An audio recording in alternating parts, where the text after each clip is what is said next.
حاجی جتنے دن رہتا ہے نا مکہ مدینہ میں اسے چاہیے کہ وہ صرف زمزم پیا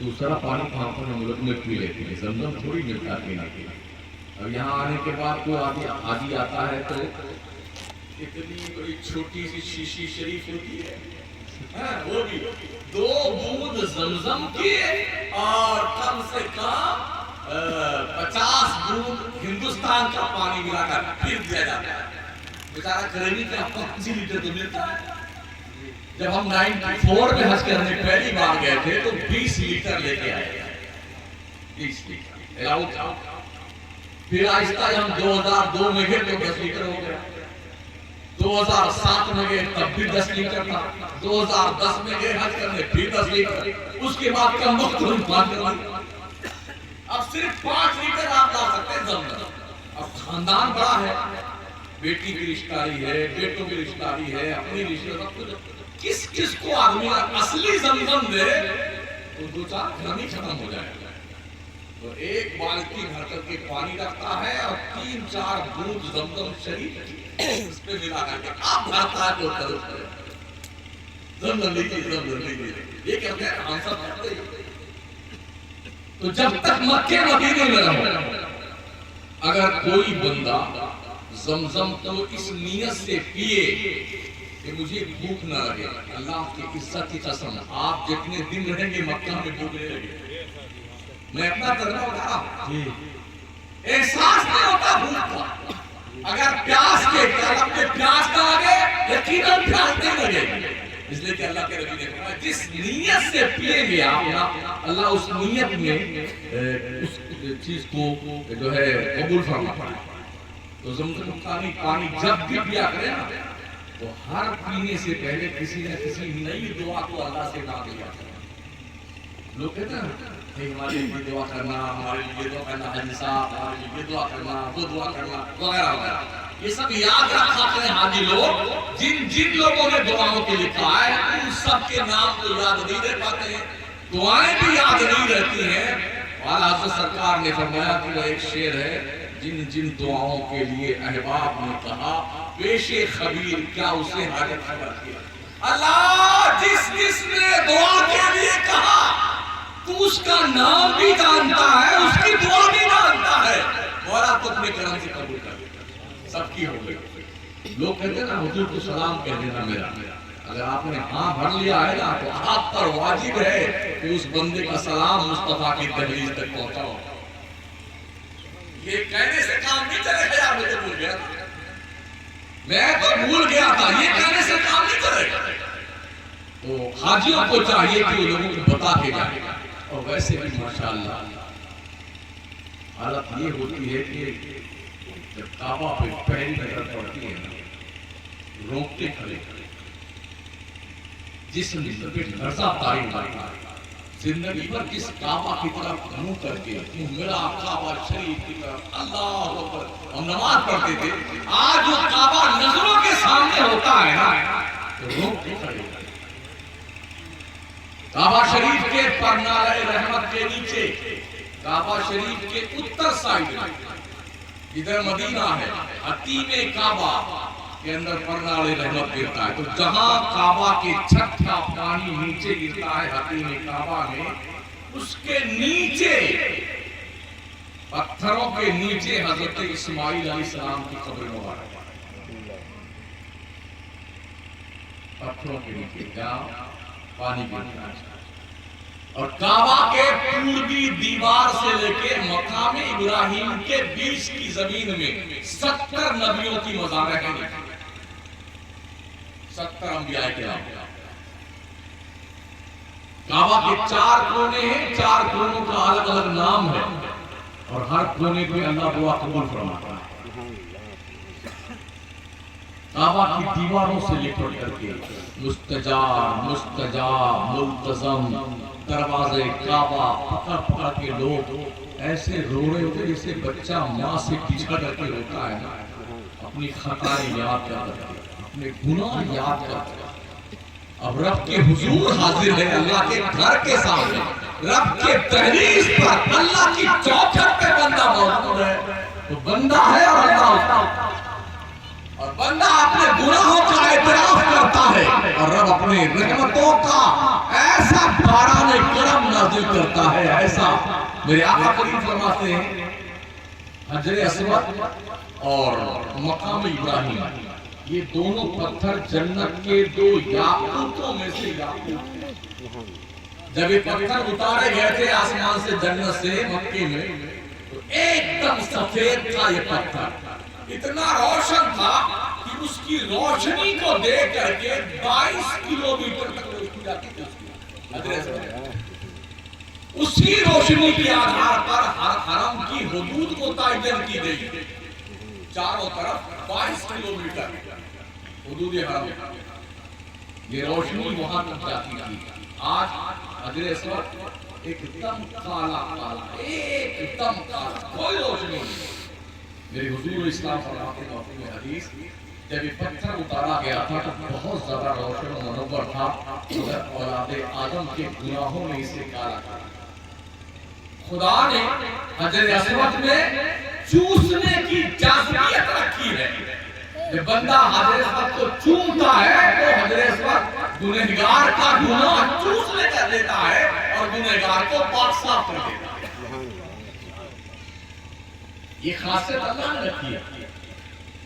مقام ابراہیم وہ پتھر ہے جس پتھر پر کعبہ تعمیر کرتے وقت حضرت ابراہیم، اس زمانے میں کوئی سیڑھی وڑی تو تھی نہیں، الیکٹرانک کا سامان تو تھا نہیں، تو ایک پتھر تھا، اسی پتھر پہ کھڑے ہوتے تھے۔ حضرت اسماعیل علیہ السلام پتھر اٹھا کے دیتے تھے۔ 5 پہاڑوں کا پتھر کعبہ کی دیوار بنانے میں، چھت بنانے میں استعمال کیا گیا، 5 پہاڑوں۔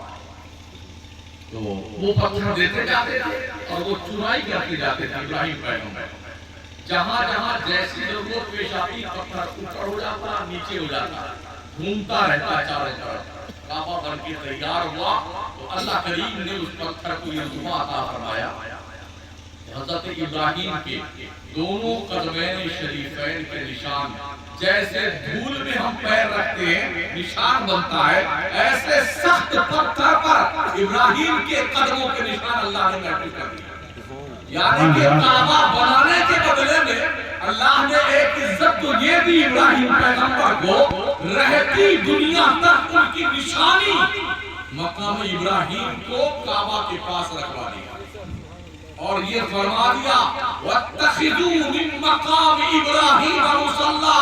اور طواف کرنے والوں جب بھی تم طواف کرنا تو میرے ابراہیم کے قدموں کے پاس جا کر کے 2 رکعت نماز پڑھ لینا۔ یہ اعزاز اللہ نے عطا فرمایا۔ پہاڑ کے پتھر اکٹھا تو کیے گئے تھے مگر کچھ پتھر بچ گئے تھے، کچھ چھوٹے پتھر تھے، کچھ بڑے پتھر تھے۔ ایک تیز آندھی آئی اور ان پتھروں کو اڑا کے لے گئی۔ دنیا میں جہاں بڑا پتھر گرا اس میں سے وہاں جامع مسجد بنائی گئی، جہاں چھوٹا پتھر گرا وہاں چھوٹی مسجد بنائی گئی۔ آپ کے گاؤں میں کیا مسجد ہے؟ ایک ہے، تو اس کا مطلب ایک چھوٹا پتھر یہاں پہ گرا۔ کعبہ کے لیے اکٹھا کیے گئے پتھروں میں سے ایک چھوٹا پتھر یہاں بھی گرا ہے آپ کے گاؤں میں بھی۔ خوش قسمت ہے۔ ویسے میں بھی آ رہا تھا تو گاؤں کا نام دیکھا، مہیلا جنگلی۔ اب تک آپ جنگلی کیوں لکھتے ہو؟ اس کھڑا تو جنگلی لکھو۔ کیا عجیب سا نہیں لگتا آپ کا؟ جنگلی کا لفظ کوئی اچھا لفظ تھوڑی ہے۔ مہیلا لکھو سی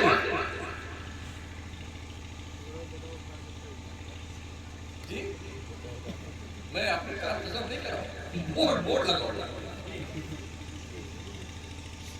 تو ہم خود ہی جنگلی بن رہے ہیں، خود ہی لکھ رہے ہیں جنگلی۔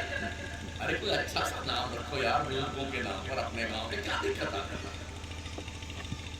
اگر مغل سرائے کو کیا جا سکتا ہے اور فیض آباد کو جو ہے ایودھیا کینٹ کیا جا سکتا ہے تو مہیلا جنگلی کو کیا خواجہ نگر نہیں کیا جا سکتا ہے؟ کیا امام محمد رضا نگر نہیں کر سکتے؟ کر سکتے؟ تو ایسا نام رکھو جس نام کو لینے میں اچھا تو لگے یار، بہت پیارا ناموں کی برکت ہوتی ہے۔ اچھے نام رکھا تو اللہ ناموں کی برکتیں عطا فرماتا ہے۔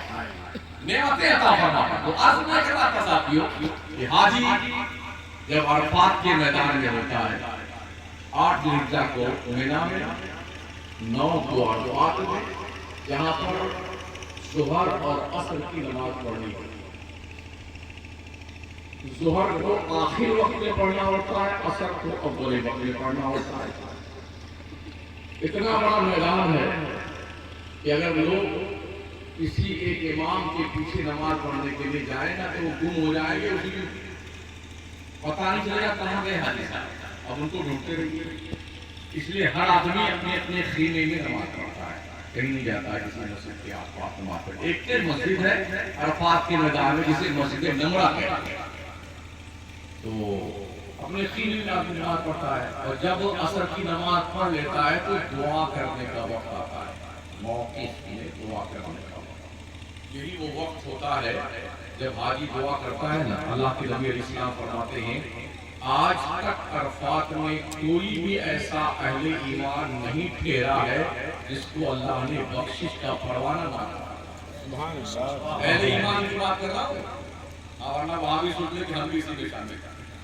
وہ نہیں, اہل ایمان. اہل ایمان کون ہے؟ جن کے دل میں نبی کے عشق کا چراغ جلتا ہے, مصطفیٰ کے پیار کا اعلان دہتا ہے, اسے اہل ایمان کہتے ہیں. اور نہ یہ بھی وہاں گھومتے رہتے ہیں, جاتے رہتے ہیں کرنے کے لیے. جو اہل ایمان عرفات کے میدان میں ٹھہرا, آقا فرماتے ہیں اللہ اسے بخشش کا پروانہ عطا فرماتا ہے. تو عصر کی نماز پڑھنے سے لے کر کے مغرب یعنی سورج ڈوبنے تک لوگ دعا مانگتے رہتے ہیں. ایسا لگتا ہے قیامت آ گئی. اللہ اس طرح لوگ روتے ہیں پورے عرفات میں کہ سارے حاجی اللہ روکتے کھڑے ہو جاتے ہیں, جسم کانپنے لگتا ہے اس کیفیت کو دیکھ کر کے. اور ایسا لگتا واقعی میں میدان محشر کا ہے, یا رب نفسی نفسی, بغل میں کون کھڑا ہے کسی کو دیکھنے کی فرصت نہیں, یا اللہ مجھے معاف کر دے, یا اللہ مجھے معاف کر دے. یہ کیفیت ہوتی ہے. سورج ڈوبنے کے بعد مغرب نہیں پڑھنا ہے. مغرب کی نماز, عشاء کی نماز مزدلفہ میں پڑھنی پڑی. اب حاجی حالانکہ وقت ہو گیا, مغرب سورج ڈوب گیا, اب یہاں سے نکلیے, بس سے جائیں گے تو 6 کلومیٹر کا راستہ ہے. عرفات سے مزدلفہ 6 کلومیٹر, 6 گھنٹے میں پہنچتا ہے بس سے. اور پیدل جائے تو 1 گھنٹے پہنچ جاتا ہے, پونا گھنٹے پر 6 کلومیٹر ہو جائے.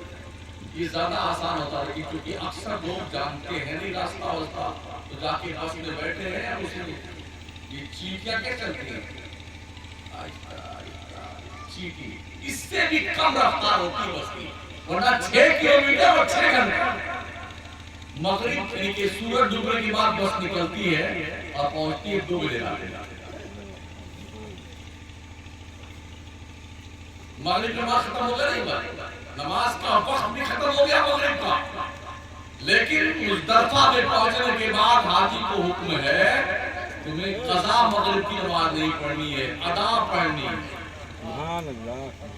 یہاں مغرب کا وقت ہوا ہے, نماز نہیں پڑھنی ہے. کیوں؟ ہمارے نبی نے نہیں پڑھی تو نہیں پڑھنی ہے. عبادت کسے کہتے ہیں؟ مصطفیٰ کی اداؤں کا نام عبادت. ہاں, نبی نے نہیں پڑھی تو تم نے بھی نہیں پڑھنی ہے. اور مزدلفہ پہنچ کر کے چاہے رات کے 2 بجے پہنچے آپ, چاہے 3 بجے, مگر مغرب کی نماز ادا کی نیت سے پڑھنا. پہلے 3 رکعت فرض مغرب کی پڑھیے, پھر عشاء کی پڑھیے 2 رکعت فرض. اگر آپ مقیم ہیں تو 4 رکعت پڑھیے, مسافر ہیں تو 2 رکعت, اور 3 رکعت وتر پڑھ لیجیے. اور یہ کر لینے کے بعد کھا پی کر کے جو مٹی بھرا آپ کے پاس ہو, تو 1 آدھ گھنٹہ لیٹیے اور فجر پڑھیے اور پھر بھاگیے. یہیں سے کنکر چن لیجیے شیطان کو مارنے کے لیے. ہاں, 49 کنکریاں مارنی ہوتی ہیں تو 60 کنکری چن لیجیے. اب پہنچتا آدمی عرفات کے وہاں سے مینا سے, مزدلفہ سے مینا پہنچتا بھاگتا ہوا, اور کنکری مارنے گیا. لوگوں نے کہہ دیا کہ ہماری قربانی جو ہے 10 بجے ہو جائے گا. اور وہ کنکری مار کر کے منڈن کر کے نہا دھو کے اپنا کپڑا پہن لیا. معلوم ہوا اس کی قربانی آج نہیں کل ہوئی ہے. ہونے والی عادت ہے۔ حج کمیٹی والے اتنے بدماش ہیں، بدبخت، اتنے نالائق ہیں، انہیں کوئی ذمہ داری نہیں۔ ٹائم دیا ہے، آج صبح 10 بجے آپ کی قربانی ہوگی نا، آپ کو اسی حساب سے اپنا منڈپ کروائیں گے اور قربانی آپ کی ہو رہی ہے۔ اگر ایسا ہو گیا تو ایک جانور آپ کو جرمانہ دینا پڑے گا۔ یہ ہوتا ہے کنکری مارنے کے لیے حاجیوں کو دیکھ رہا ایسا گھساتے ہیں، کود کے مارتے ہیں، لگتا ہے واقعی شیطان کھڑا ہے، جبکہ وہاں دیوار ہے، دیوار پتھر کی، اینٹ کی، سیمنٹ کی دیوار بنائی گئی ہے اور اس کے راؤنڈ میں 5 میٹر کا ایریا ایسا ہوتا ہے کیونکہ کنکر ماریں گے تو بہرحال کنکر جا کے لگے گا ہی لگے گا۔ آگے تو زیادہ آگے چلے جاتے ہیں نا، کبھی کبھی ان کے سر پر بھی بچ جاتا ہے خون لہو لہان ہوتا ہے۔ جب زیادہ جوش میں حاضر آتا ہے تو گریاتا بھی ہوتا ہے، ہاں کبھی چپل لے کے کود کے یعنی پورا بھیڑنے پہ تیار ہوتا ہے۔ بہت محتاط رہنے کی ضرورت ہے، مسئلہ سیکھنا چاہیے مسلمان۔ جس طرح سے حج کے مسائل حاجیوں کو سیکھنا ضروری ہے، ایسے ہی نکاح کے، شادی بیاہ کے، بیوی کے ساتھ رہنے کے مسائل بھی سیکھنا ضروری ہے۔ بوڑھے آ جاتے ہیں، ورنہ کچھ اتنے الفاظ کنایا کے پائے جاتے ہیں۔ بتائیے فقہ کتاب ہے کیا آپ کہہ جاتے ہیں بیگم آپ کی نکاح سے نکل گئی اور آپ کو پتہ نہیں چلتا ہے۔ اس لیے دین سیکھیے، دین چودر مت بنیے۔ یہ لوگ اپنے سینٹر نہیں ملے گا، ہاں سیکھیے اس کو، دین سیکھیے، دین کیا فرض ہے، کیا واجب ہے، کیا سنت مؤکدہ ہے، کیا غیر مؤکدہ ہے، اسے سیکھیے۔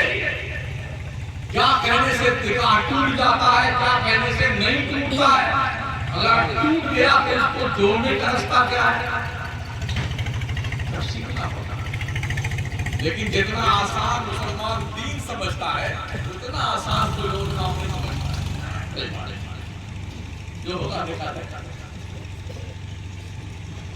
حاجی مکہ میں جب تک رہتا ہے 2 چیزیں بہت ضروری ہیں حاجی کے لیے، ایک تو عرفات کے میدان میں ٹھہرنا اور ایک طواف زیارت کرنا۔ حج کا یہ 2 رکن اعظم ہے۔ ویسے 7 فرائض ہیں حج میں، واجبات تقریباً 2.5 یا 3 درجن کے آس پاس۔ ایک کون یاد کرتا ہے؟ حاجی صاحب کو چاہیے، کتاب میں لکھا ہوتا ہے کہ اس چکر میں یہ دعا پڑھنا ہے، اس چکر میں یہ دعا پڑھنا ہے، اس چکر میں یہ پڑھنا ہے۔ آپ تو کسی چکر میں مت پڑھنا، کتاب کو رکھنا جھولے میں، جتنی بار درود پڑھو حضور کی خدمت میں پڑھتے رہو۔ نعرہ تکبیر، نعرہ رسالت، جشن زیارت حرمین شریفین، حضور مفتی صاحب قبلہ، نعرہ رسالت۔ اس لیے کہ دعاؤں کے قبولیت کی گارنٹی نہیں ہے، درود قبول ہے۔ اب آدمی اتنی دور سے گیا ہے وہ کتاب دیکھے، کتاب دیکھے کہ کعبہ شریف دیکھے۔ ہم نے تو کبھی بھی کتاب کا چکر ہی نہ لگا، کعبہ دیکھتے رہے، گھومتے رہے، دیکھتے رہے، گھومتے رہے، دیکھتے رہے، جتنی درود پڑھتے رہے۔ اور کچھ پڑھنا چاہیں تو کلمہ طیبہ ہے، دوسرا کلمہ ہے، تیسرا کلمہ ہے، چوتھا کلمہ ہی طواف کے حالت میں دعائیں مانگی جاتی ہیں، اپنی زبان میں مانگی، اللہ قبول کرتا ہے۔ حج کی باضابطہ طور پر مجھے نہیں پتا ہمارے اس علاقے میں حاجیوں کی ٹریننگ ہوتی کہ نہیں ہوتی ہے۔ ہمارے ذمہ دار علماء کو چاہیے کہ اس علاقے کی جو حجاج حج پر جانے والے ہوں کم از کم ایک دن ان کی ٹریننگ کا کیمپ لگایا جائے، کیسے حج کیا جاتا ہے یہ سکھایا جائے۔ ہمارے راجستھان میں ایسا ہے، مہاراشٹر میں، مدھیہ پردیش میں ایسا ہے، کینڈا گجرات میں بھی ہے، ٹریننگ کا کیمپ لگتا ہے، ہر ضلع میں لگتا ہے۔ تو وہاں پر باضابطہ ایک ٹرینر تو حکومت طرف سے آتا ہے اور دین کے مسائل حج کا طریقہ سکھانے کے لیے علماء کا سلیکشن ہوتا ہے، عالم جا کر کے انہیں سکھاتا ہے کیسے کیا کرنا ہے۔ احرام کی پابندیاں کیا ہیں، حالت احرام میں کیا کر سکتے ہیں، کیا نہیں کر سکتے ہیں۔ اگر نیت کر لینے کے بعد عمرہ کی یا حج کی نیت کرنے کے بعد آدمی نے ایک پہاڑ تک اپنا چہرہ چھپائے رکھا کسی چھتری سے، رومال سے یا اسی احرام سے، دانتوں سے جرمانہ دینا، اور 4 پہاڑ تک چھپائے رکھا تو ایک جانور ذبح کیجیے اللہ کے نام پہ، اور وہ جانور کا ایک روٹی کا گوشت نہیں کھا سکتے، سب خیرات کرنا پڑتا ہے، یہ سب جرمانے۔ کچھ صدقہ دینا پڑتا ہے، کسی نے اپنے بال توڑ لیے تو ایک بال توڑنے پر ایک صدقہ۔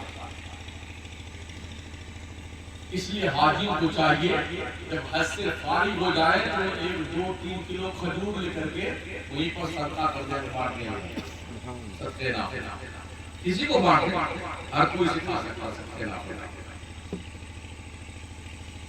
کچھ پیسے بھی خیرات کرنے چاہیے۔ مکہ شریف میں 1 ریال اگر اللہ کی راہ میں خرچہ کیا، 1 لاکھ ریال خرچ کرنے کا ثواب اللہ تعالیٰ۔ لیکن ایک گناہ بھی کریں گے نا مکے میں تو 1 لاکھ گناہ لکھا جاتا ہے۔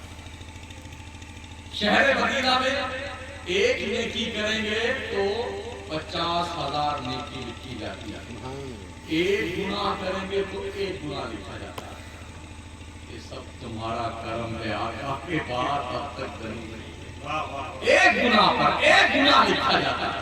جبھی تو اللہ بولتے ہیں طیبہ نہ صحیح افضل، مکہ ہی بڑا ظاہر، ہم عشق کے بندے ہیں، کیا بات ہے، یہاں زیادہ ثواب ملتا ہے، تم سارا جہاں لے لو مدینہ ہمیں دیتے ہیں۔ مکے میں جب آدمی حج سے فارغ ہو جاتا ہے تو اس کے چہرے کا رنگ دیکھنے کے لائق ہوتا ہے۔ کتنی جلدی دل کھٹے، کتنی جلدی مدینہ جاؤ، کتنی جلدی مدینہ جاؤ، یہ دل میں ارمان ہمیشہ بچا ہوا۔ میں سمجھتا ہوں کل بھائی صاحب لوگ جائیں گے تو ان کی فلائٹ ڈائریکٹ مدینہ شریف کے لیے، یہ پہلے مدینے جائیں گے اور پھر مدینے سے مکہ ہی آنا ہوگا، تو ان کو احرام جب مدینہ سے مکہ جانے لگیں گے تو بیر علی پر مقام علی، مسجد علی ذوالحلیفہ جو مدینہ کے شہر کے باہر 10 کلومیٹر کے فاصلے پر ہے، وہاں سے انہیں احرام ڈالنا ہوتا عمرہ۔ تو حاجی کا دل نہیں لگتا مکے میں، جبکہ مکہ میں کعبہ بھی ہے، صفا مروہ بھی ہے، زمزم کا کنواں بھی ہے، مقام ابراہیم بھی ہے، حتیم کعبہ بھی ہے، حجر اسود، دل نہیں لگتا۔ دل کیسے لگے؟ دل وہاں رہتا ہے جہاں محبوب ہے۔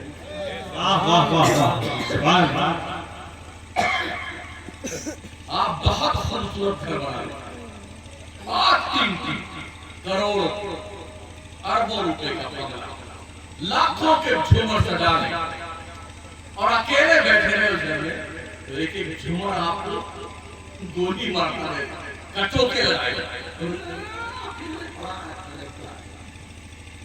کاٹتا دوڑے گا آپ کو، آپ کا مکان کھاتا۔